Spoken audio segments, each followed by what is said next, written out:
Bismillahirrahmanirrahim. Assalamualaikum warahmatullahi wabarakatuh. Bismillah, walhamdulillah, wassalatu wassalamu ala sayyidina rasulillah Sayyidina Muhammad bin Abdullah wa ala alihi wa sahbihi wa man wala wa la hawla wa la quwata illa billah. Allahumma salli wa sallim ala sayyidina Muhammadin al-fatih lima ughliqa wal khatim lima sabaq ناصر الحق بالحق والهدي إلى صراطك المستقيم وعلى آله وصحبه حق قدره ومقداره العظيم أما بعد. Alhamdulillah, puji syukur kehadirat Allah Subhanahu wa Ta'ala yang di siang hari ini masih memberikan kesempatan untuk kita bisa hadir, bisa sholat, menunaikan sholat zuhur berjamaah, bisa mengikuti kajian siang hari ini. Itu merupakan semua adalah karunia dari Allah Subhanahu wa Ta'ala, taufik serta hidayah dari Allah Subhanahu wa Ta'ala. Semoga apa yang kita telah tunaikan dari sholat zuhurnya diterima oleh Allah Subhanahu wa Ta'ala. Amin amin ya rabbal alamin. Salawat serta salam semoga tercurah limpahkan kepada junjungan kita, kecintaan kita, suri tauladan kita dunia akhirat, Sayyidina Muhammad sallallahu alaihi wasallam, dan semoga tercurah limpahkan pula salawat tersebut kepada keluarga beliau, kepada sahabat beliau, dan kepada umatnya yang mengikuti jejak langkah dan syariat Nabi Muhammad sallallahu alaihi wasallam. Meringkas daripada kajian siang hari ini yang bertemakan mewaspadai daripada penyakit hati. Alhamdulillah, Ramadan telah berlalu 18 hari. Semoga Allah Subhanahu wa Ta'ala dari awal Ramadan hingga 18 hari kemarin, puasa kita, tilawah kita, sholat tarawih kita, tahajud, witir kita, semoga Allah terima semuanya dengan baik, dengan sempurna. Amin amin ya rabbal alamin. Berbicara tentang masalah penyakit hati atau hati, Allah Subhanahu wa Ta'ala menitipkan kepada hamba-hambanya, yaitu hati. Allah menitipkan kepada kita hati yang dimana nanti Allah bakal minta kembali hati tersebut. Oleh karena itu kita diminta oleh Allah untuk jaga hati ini jangan sampai rusak. Jangan sampai pemiliknya ketika meminta hatinya itu yang tadi hati diberikan oleh Allah Subhanahu wa Ta'ala, dititipkan itu bersih, itu suci, jangan sampai dikotori. Karena sesuatu barang yang dititipkan lalu pemiliknya meminta barang tersebut, kalau barang tersebut rusak maka mengecewakan. Jangan sampai kita mengecewakan Allah Subhanahu wa Ta'ala. Maka waspadailah hati ini jangan sampai terjangkit penyakit. Mungkin orang concern atau orang lebih memperdulikan penyakit zahir, penyakit medis. Ketika seseorang terkena penyakit sudah stadium tinggi, mereka langsung concern dalam menyembuhkannya. Tetapi kalau penyakit hati, terkadang kita pun lupa. Sebab apa? Yang namanya penyakit hati adalah apa? Orang yang terjangkit penyakit hati, orang tersebut nggak sadar. Tapi kalau kena penyakit zahir, penyakit medis, bisul contohnya, yang tahu ya penyakit bisul sendiri, yang terkena penyakit bisul. Tapi kalau penyakit hati, yang sadar orang tersebut terkena penyakit hati adalah orang lain. Contohnya, terkadang orang mengatakan kita, dia tuh sombong. Tapi yang terkena penyakit hati, sombong itu gak merasa. Oh enggak kok, emang tabiat saya begini, ngomong saya begini. Oleh karena itu, penyakit hati yang tahu itu adalah orang lain. Di antara penyakit hati yang besar adalah hasad. Apa? Hasad adalah bahasa kitanya, mungkin dia bisa diartikan senang melihat orang susah, susah melihat orang senang. Nggak mau melihat orang senang, gedek aja. Namanya hasad, dengki. Oleh karena itu, penyakit ini masih banyak penyakit yang sangat berbahaya, di antaranya hasad, takabur, riya. Tapi kita coba membahas satu dulu, yaitu tentang masalah hasad.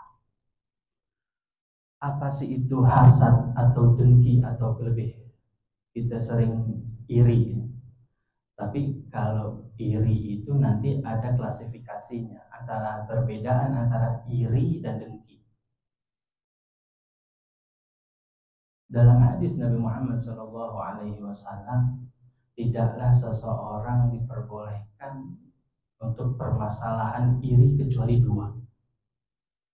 Berbeda dengan dengki, konotasi itu udah negatif. Tapi kalau iri itu masih ada positifnya, karena ada tingkatannya dalam masalah hasad. Hasad yang diperbolehkan itu cuma dua. Yang pertama, hasad kepada orang yang memiliki ilmu, dan ilmu tersebut bisa disebarkan orang lain, diajarkan kepada orang lain, sehingga orang kepengen orang tersebut memiliki ilmu, ingin seperti orang itu, ingin seperti orang itu. Hasad kepada orang yang memiliki ilmu, ilmunya yang bermanfaat. Yang kedua, hasad atau iri kepada orang yang memiliki harta, yang hartanya tersebut dikeluarkan untuk di jalan Allah. Dalam agama, iri atau hasad ini namanya bukan hasad, tapi ghibthah. Berbeda dengan dengki, berbeda dengan hasad. Yang diperbolehkan adalah ghibthah. Nanti kita coba membahas tentang sebab-sebabnya, terus penanggulangannya, mewaspadainya. Orang memiliki ketakutan, contohnya kalau orang yang merokok. Kalau dia tahu rokok itu membahayakan atau racun itu membunuh, orang pasti menjauhi racun atau menjauhi rokok. Ini buat yang rokok ya, atau membuat racun begitu. Kalau rokok nanti diserang saya nih merokok. Seandainya kata orang tahu racun itu membunuh, pasti orang gak bakalan mau minum racun. Begitupun sifat hasad. Sifat hasad adalah sifat yang sangat dimurkai oleh Allah Subhanahu wa Ta'ala. Kenapa sih orang memiliki sifat hasad? Karena dia nggak tahu bahayanya hasad. Sekarang kita coba, bahayanya hasad apa sih? Hasad membawa berbagai dampak yang negatif, baik bagi individu maupun untuk orang lain. Di antaranya satu, bahaya hasad adalah menghapus semua amal kebaikan kita. Iyyakum wal hasada, kata Nabi Muhammad SAW. Waspadailah, jauhilah yang namanya sifat hasad. Kenapa emang? Fa innal hasada yakulul hasanat. Karena yang namanya sifat hasad itu apa? Dapat memakan semua kebaikan-kebaikan kita. Yang tadinya tilawah sudah 30 juz khatam, tarawehnya, puasanya, baca Quran, sholat 5 waktunya, sodakohnya, perhatian kepada sesama. Ketika dia memiliki sifat hasad, hapus semua tuh, terhapus amal kebaikan kita. Lantaran apa? Lantaran hasad. Kenapa sih orang bisa memiliki sifat hasad? Karena dia nggak tahu bahayanya hasad. Orang bisa hasad dengan sebab, contoh misalnya begini. Di antara semua yang hadir ini, ada satu orang miliarder. Satu orang, misalnya Pak Johan ini seorang miliarder, paling kaya. Otomatis ini Pak Johan ini menjadi bidikan orang untuk dihasati. Tapi si Pak Johan ini kagak, nggak memiliki sifat hasad. Karena apa? Karena dia orang satu-satunya yang paling kaya. Tetapi ketika Pak Johan tahu ternyata bukan dia doang yang miliarder, ada lagi Pak Ali yang miliarder.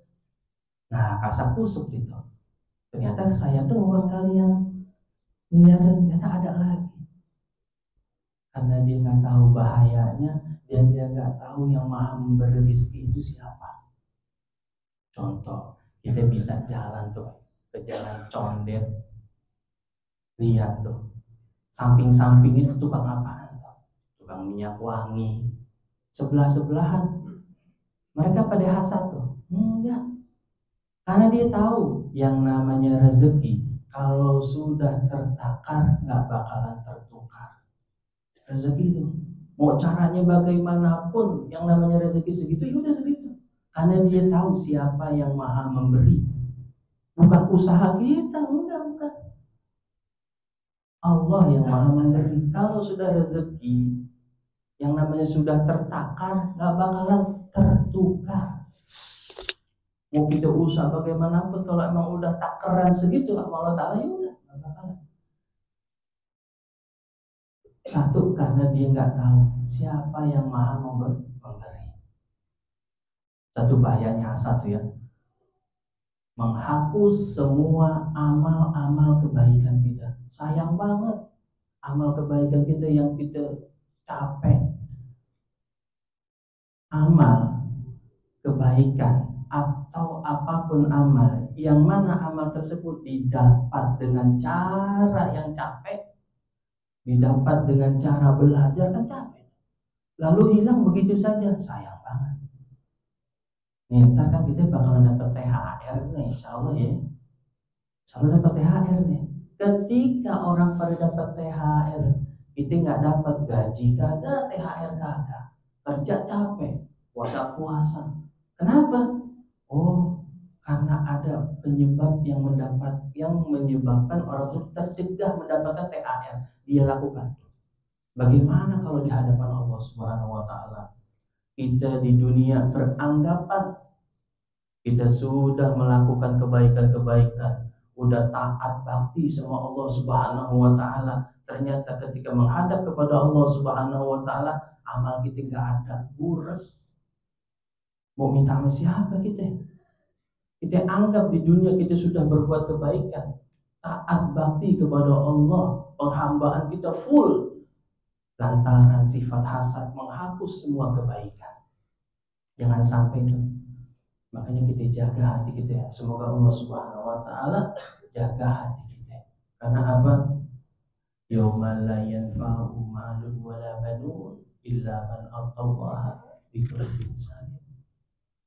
Nanti ketika menghadap Allah Subhanahu wa taala, enggak ada manfaatnya harta, enggak ada manfaatnya anak-anak, enggak ada, kecuali orang yang datang kepada Allah dengan hati yang selamat.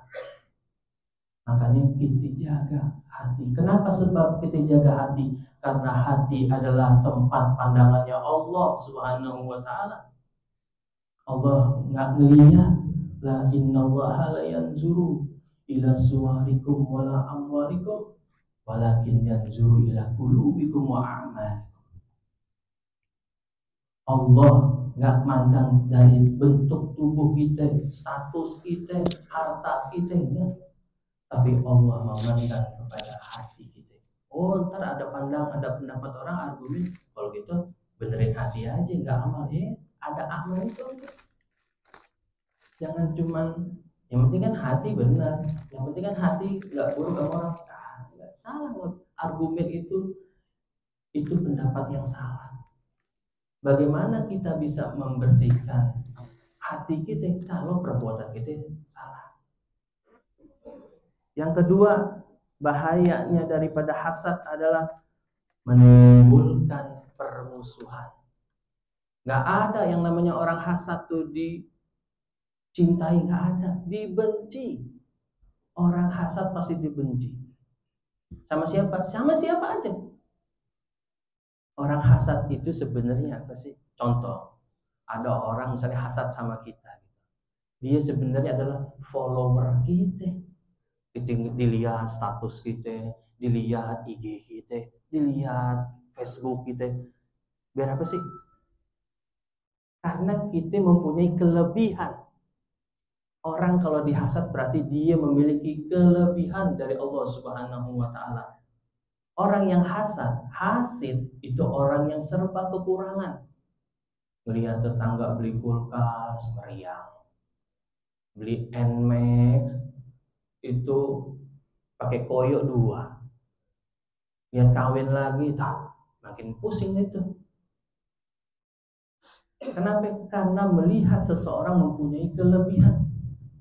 Dan dia itu terpuruk sehingga dia menjadi musuh. Dimusuhin, gak ada yang namanya cerita orang hasad itu dicintai banyak kok, gak ada. Dimusuhin orang hasad.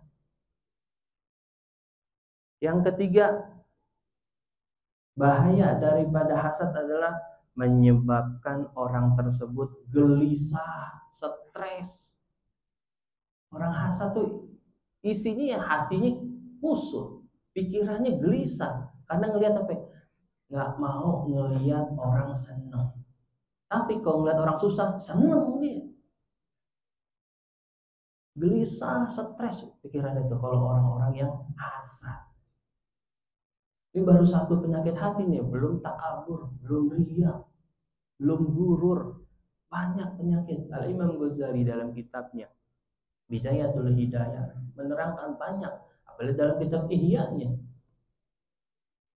Contoh dikisahkan, tahu Pak yang namanya iblis ya? Iblis itu siapa? Iblis adalah makhluk Allah Subhanahu wa taala yang diciptakan, yang awal itu mereka adalah soleh, taat kepada Allah Subhanahu wa taala. Iblis itu taat, makhluk-makhluk Allah yang paling taat, sehingga saking taatnya iblis dijadikan gurunya para malaikat. Iblis tuh merasa dirinya sebagai tertinggi, nggak ada dalam zona aman.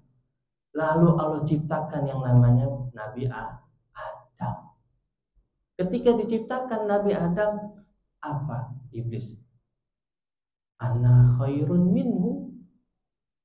Oh, ternyata ada lagi yang lebih dari iblis. Itu Adam, sehingga gusar hatinya itu iblis. Ana khairun minhu.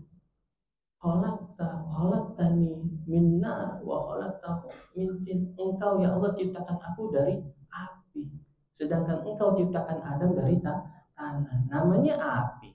Enggak ada istilah yang namanya api. Kalau kita punya korek ya, coba kalau korek kita turunin ke bawah nggak tuh apinya? Tetap ke atas. Orang yang punya sifat hatinya kayak api selalu meninggi, nggak mau tersaing.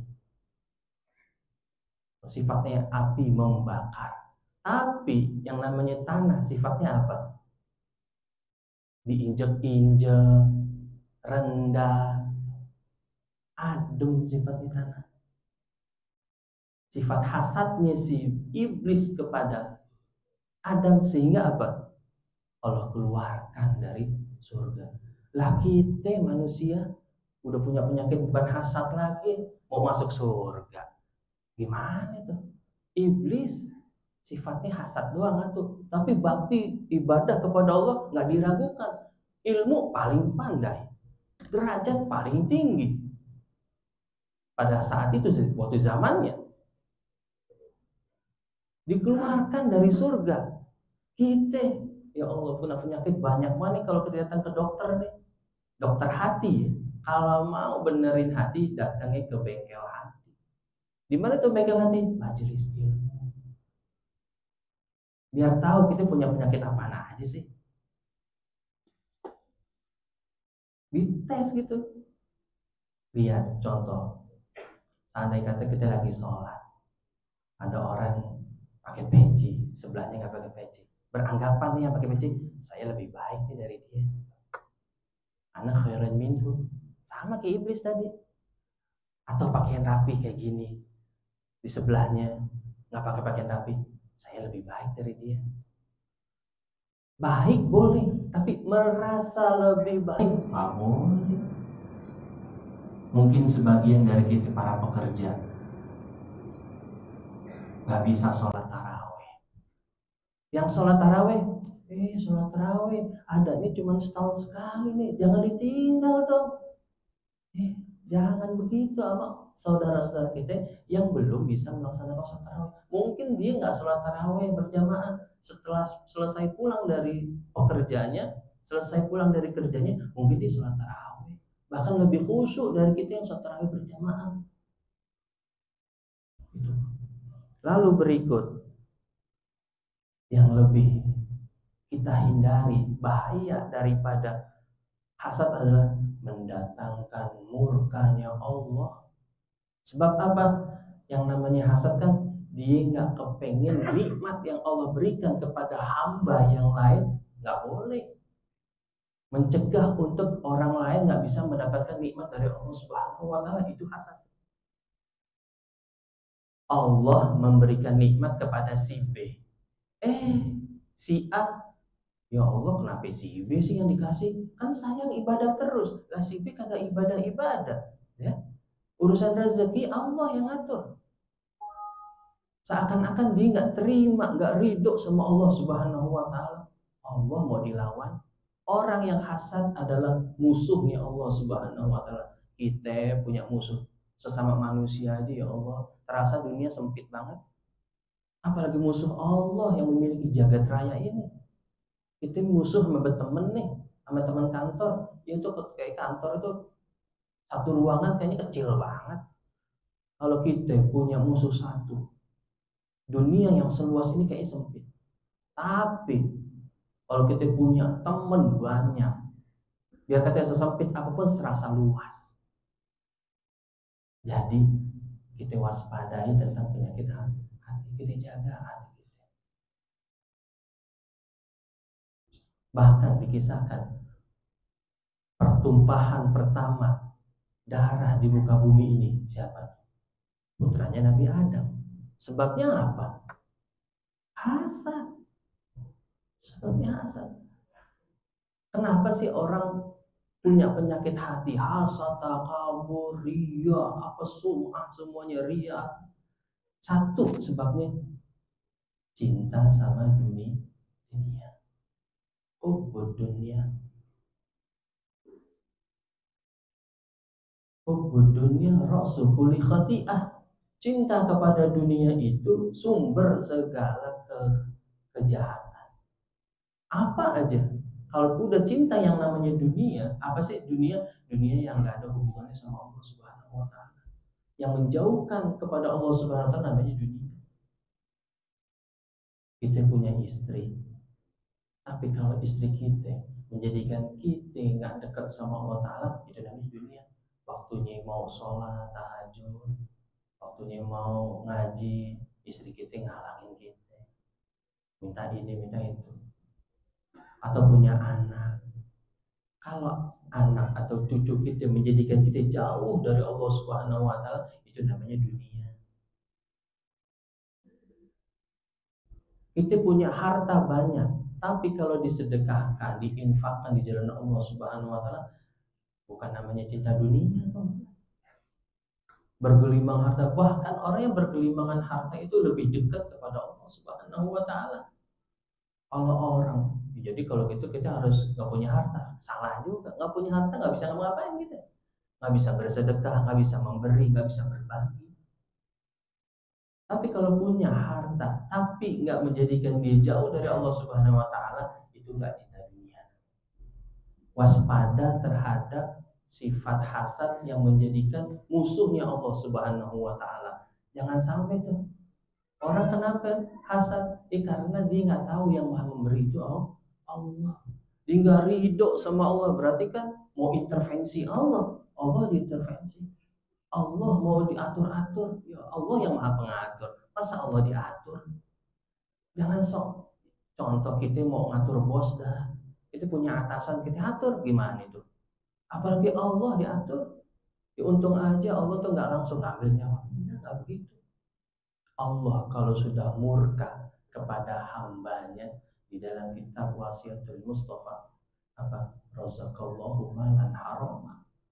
Allah udah murka kepada hambanya, Allah bakal kirimin dia rezeki yang banyak. Tapi dari yang haram. Mau kita punya ngasih ke anak istri kita rezeki yang haram. Rezeki yang halal aja di audit nanti sama Allah Ta'ala, apalagi yang haram. Yang halalnya aja dihisab, diaudit. Auditnya Allah Ta'ala kan nggak bisa di suap, cincai lah ini nih, taruh amplop bawah, nggak bisa, malaikat nggak kenal duit. Lulus gampang nih, nggak bisa. Mungkin kalau di sini bisa, tapi di pengadilan Allah Ta'ala siapa yang mau? Allah sudah murka kepada hambanya. Allah ngasih rezeki yang banyak. Waspada. Apakah rezeki yang banyak itu menjadikan jauh daripada Allah atau enggak? Kalau jauh daripada Allah Ta'ala, waspada. Tandanya Allah murka. Tapi rezeki yang haram. Orang gajinya sebulan sampai ratusan triliun, ratusan miliar. Gaji apa itu? Saking murkanya Allah, sudah saking murkanya, Allah wakilkan iblis untuk mengatur rezekinya. Jadi bukan dari Allah, Allah mandatkan iblis. Nanti kalau sudah begitu, kan dia ngambil dari rezeki yang haram tuh, dibisikin sama iblis, Allah Maha Pengampun, tobat aja habis itu, istighfar diampuni sama Allah. Tuh iblis punya mainan begitu. Waspada. Rata-rata dari apa? Dari hubud dunia. Jangan sampai Allah murka. Gimana cara biar Allah nggak murka? Kita punya hati bersih. Sebabnya apa sih hasad? Hasad sebabnya rasa kurang puas terhadap takdir Allah. Ya Allah, saya hidup udah berapa tahun nih berumah tangga tapi masih begini-gini aja. Ya Allah, lihat tetangga tuh padahal dia kerjanya begitu doang, cuma dagang tempe, dagang tape. Saya kerja di kantor, ya Allah, mobil kagak kebeli, motor kagak kebeli. Motor ada legenda doang.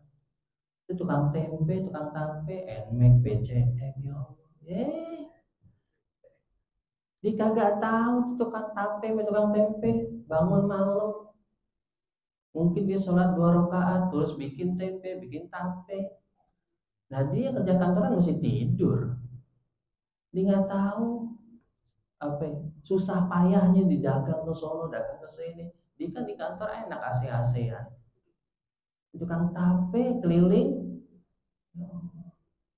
Jangan iri. Udah terima, makan apa? Rezeki. Apa yang udah tertakar nggak bakalan tertukar. Oh mau diganti, iya rezekinya jadi tukang tempe, tukang tape. Yang tukang tempe jadi kantor. Jangan. Kenapa? Sebabnya orang hasad karena dia nggak merasa puas akan takdir Allah Subhanahu Wa Taala. Pembagian Allah nggak terima dia. Ya udah, Allah udah bagi begini. Kita yang punya gaji sekian, jangan sok-sokan. Misalnya gaji berapa nih, jangan sok-sokan beli rumah di Pondok Indah, Salium Gambreng itu. Listriknya berapa? Sama gajinya dia buat listrik doang kali. Yang ada kolam renang, iya ada kolam renang. Kolam renang nggak dikuras-kuras airnya. Gaji kita berapa? Kalau kita biasa pakai motor legenda, Vario, Beat, jangan sok-sokan pakai motor Ducati atau mobil kita Innova, jangan sok-sokan pakai Lamborghini. Jangan. Yang biasa pakai Beat, mau pakai Ducati, itu bensin berapa? Biasa bensin 10.000. Ducati berapa? Bensinnya, tankinya berapa liter? Udah sekarang nggak pakai Pertamax lagi, kayak premium aja dah. Nggak ada rusak itu. Itu jadi waspada terhadap penyakit hati. Lalu pengobatannya apa? Nah kita tingkatan hasad. Sisa waktu beberapa menit lagi. saya manfaatkan. Sekarang tingkatan hasad. Yang pertama, ada hasad berharap nikmat orang lain hilang, berpindah kepada dirinya. Itu tingkatan hasad. Orang lain nikmatnya hilang, tapi pindah sama diri kita. Tuh jangan bisa tuh perempuan sama dia nggak usah main ya. Kita jemput, kita anterin pulang. Nikahnya sama orang lain. Kondangan nggak datang begitu. Hasad tuh. Kepengen nikmat orang hilang, tapi balik buat diri kita. Itu nikmat, itu tingkatan hasad. Yang berikutnya, berharap nikmat orang lain hilang meskipun ia nggak mendapatkannya. Biarin dah, saya nggak dapetin, yang penting dia juga jangan dah. Kalau di orang lain nggak dapat, aneh nggak dapat nggak masalah. Yang penting orang lain juga nggak dapat. Kan iblis begitu. Biarin saya nggak masuk surga, saya masuk neraka. Yang penting anak cucu Adam juga masuk neraka. Saya nggak peduli, gitu si iblis. Nggak peduli saya gimana, yang penting anak cucu Adam masuk neraka. Tuh, hasad tuh. Orang lain, nikmat orang lain hilang, meskipun kita nggak dapat nikmatnya, biarin orang lain hilang dah. Biar saya hilang juga nggak dapat nikmatnya, biar orang lain juga nggak dapat nikmat. Begitu tuh, hasad sampai sebegitunya tuh. Bahkan tingkatan hasad berikutnya, tidak suka melihat orang lain mendapat nikmat, tapi tidak menginginkan nikmat itu hilang. Biarin dah, orang lain nggak dapetin, yang penting jangan nikmat itu hilang. Tapi yang terparah adalah, yang terbaik adalah yang tadi itu apa? Gitu. Iri namanya nih. Tapi kalau hasad itu adalah dengki. Yang diperbolehkan iri. Iri dalam kebaikan.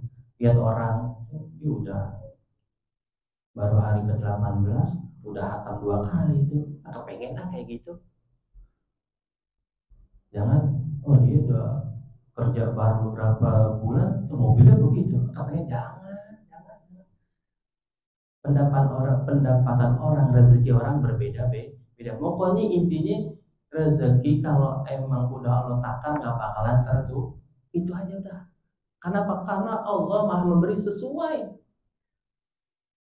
Allah tahu nih, kalau dikasih kaya nih orang sombong sehingga dikasih. Minta ya Allah, minta kaya.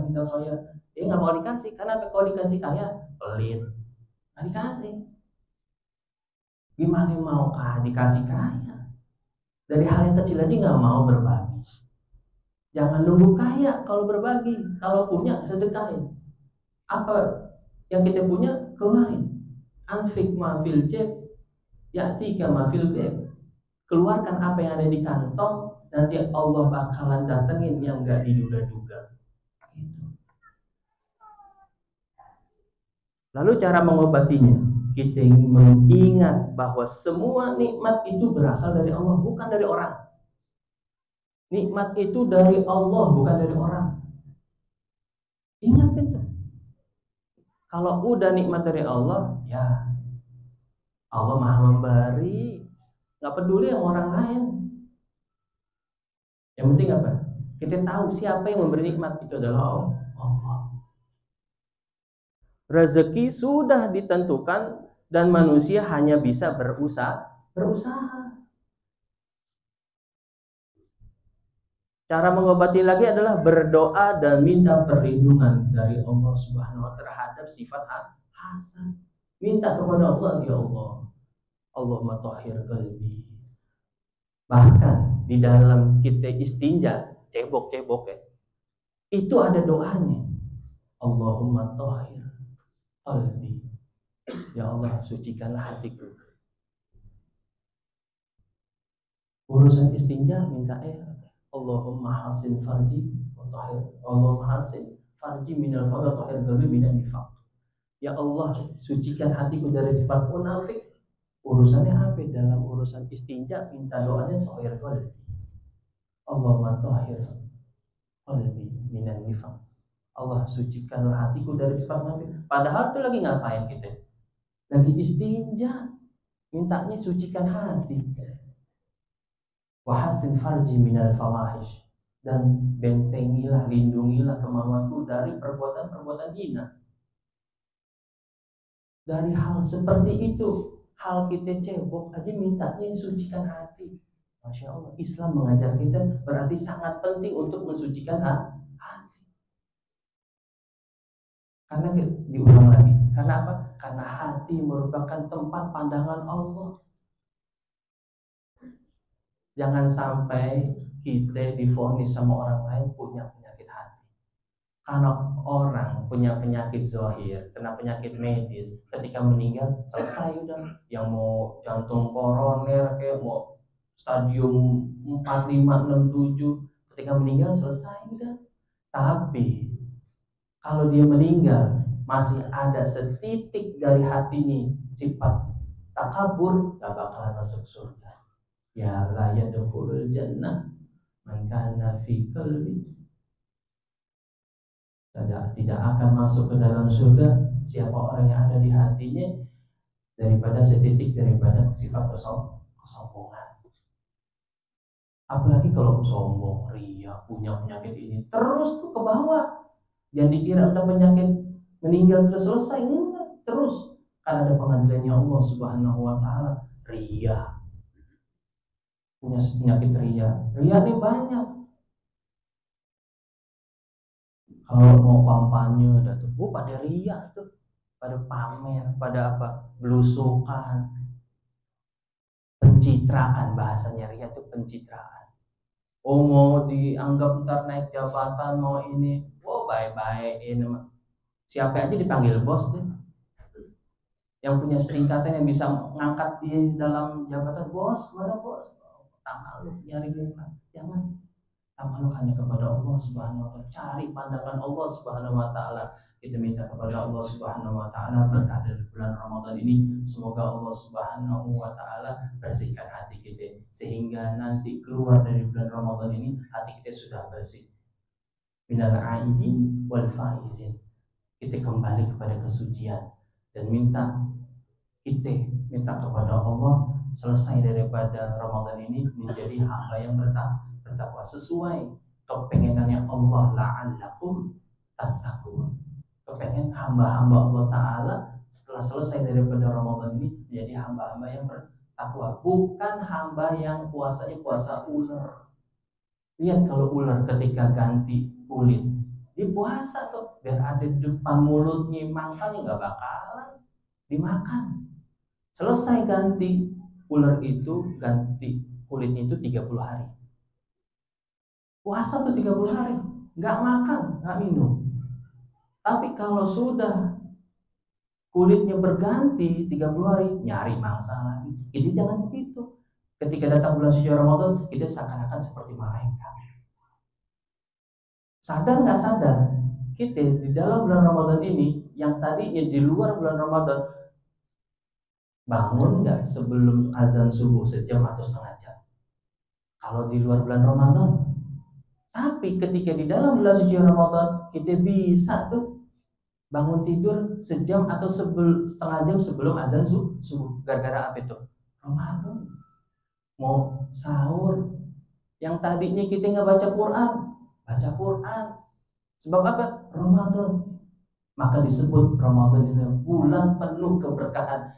Sisa waktu yang beberapa hari ini kita manfaatin keberkahan bulan suci Ramadan. Kita minta kepada Allah Subhanahu wa taala panjang umur, sehat afiat. Semoga kita mendapatkan Ramadan yang akan datang tahun demi tahun dalam keadaan yang lebih baik.